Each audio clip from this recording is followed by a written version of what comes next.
கிழக்கிய சித்தரை எப்போதும் வழிபட வேண்டும் என்று தெரியுமா? இந்த நேரத்தில் மட்டும் வழிபட்டால் கேட்டது அப்படியே கிடைக்கும்.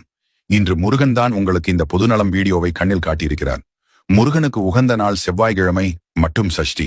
இந்த தினங்களில் இந்த மந்திரத்தை சொல்ல ஆரம்பிங்கள். இந்த நாட்கள் இல்லை என்றால் இந்த 3 நேரத்தில் வழிபடுங்கள். முதலில் பிரம்ம முகூர்த்தம் 4:30 முதல் 5:15 நிமிடம் வரை கும்பிடலாம். 2வது அபிஜித் முகூர்த்தம் 11:45 முதல் 12:15 நிமிடம் வரை. 3வது இரவு 10:45 முதல் 11:15 வரை. இந்த 3 நேரத்தில் உங்களுக்கு எது வேண்டுமோ அந்த நேரத்தில் சித்தரை வழிபட வேண்டும். இப்போது ஒரு தீபம் ஏற்றிக் கொள்ளுங்கள். உங்கள் கண்மும் அது ஒரு சின்ன மண் அகல் விளக்காக தான் இருக்க வேண்டும். முதல் முறை செய்யும் போது புது மண் விளக்கு வாங்கிக் கொள்ளுங்கள். பிறகு பின்வரும் நாட்களிலும் அதையே உபயோகம் செய்து கொள்ளுங்கள். உங்கள் முன் அந்த விளக்கில் நெய் சிறிதளவு ஊற்றி கொளுத்திக் கொள்ளுங்கள். பக்கத்தில் ஒரு கிளாஸ் தண்ணீர் வைத்துக் கொள்ளுங்கள்.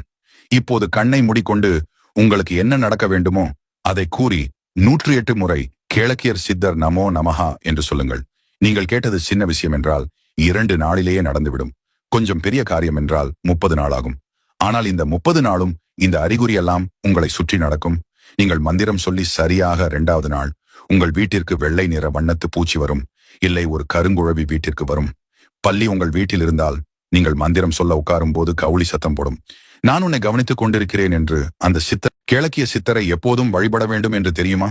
இந்த நேரத்தில் மட்டும் வழிபட்டால் கேட்டது அப்படியே கிடைக்கும். இன்று முருகன் தான் உங்களுக்கு இந்த பொதுநலம் வீடியோவை கண்ணில் காட்டியிருக்கிறார்.